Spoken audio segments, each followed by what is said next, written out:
Photosynthesis begins with the light-dependent reactions.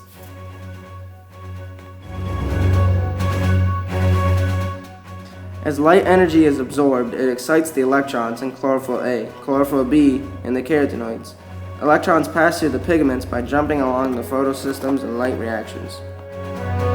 The high-energy electrons reaches a molecule of chlorophyll A that will pass the electron onto the primary electron acceptor molecules in the thylakoid membrane in light reactions. The electron energy moves through the electron transport chain proteins located along the thylakoid membrane. The electron from PS2 that moved down that portion of the electron transport chain have replenished the electron in PS1. H2O is split into oxygen and hydrogen. All of the less energetic electrons that move down from the electron transport chain from PS1 are paired with a H+ in the stroma to form H. The H+ within the thylakoid space creates a high concentration gradient compared to the low concentration of H+ in the stroma in light reactions. The final product is ATP and NADPH. The second half of photosynthesis is called the Calvin cycle. The Calvin cycle begins with the entrance of carbon dioxide into the leaves through the stomata, where it gets diffused through intercellular spaces until it reaches mesophyll cells. This cycle has 4 steps. Step 1 is fixation. In the stroma, 2 molecules are present to begin the Calvin cycle. One is ribulose biphosphate carboxylase, or RuBisCO, and 3 molecules of ribulose biphosphate, RuBP. RuBisCO acts as a catalyst, which causes a reaction between CO2 and RuBP. For each CO2 that reacts with 1 RuBP, 2 molecules of 3 PGA form. Each revolution through the cycle involves only 1 CO2 and 1 RuBP, which forms 2 molecules of 3 PGA.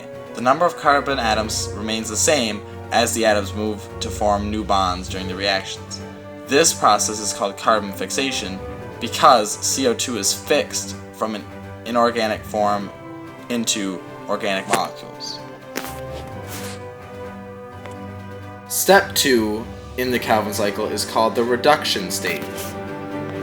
ATP and NADPH, which are created in the light reactions, are used to convert the 6 molecules of 3 PGA into 6 molecules of G3P.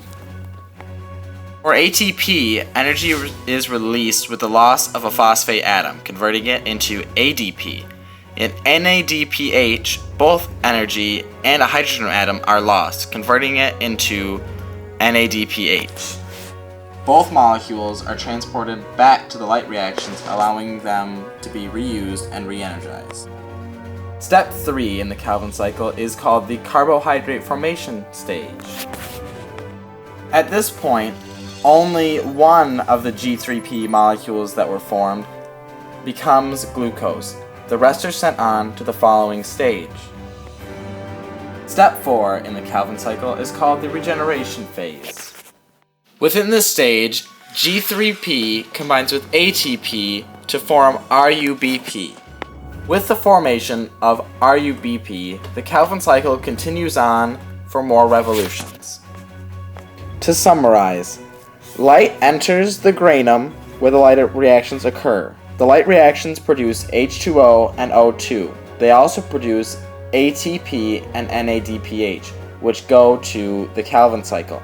The Calvin cycle uses ATP and NADPH along with CO2 to produce glucose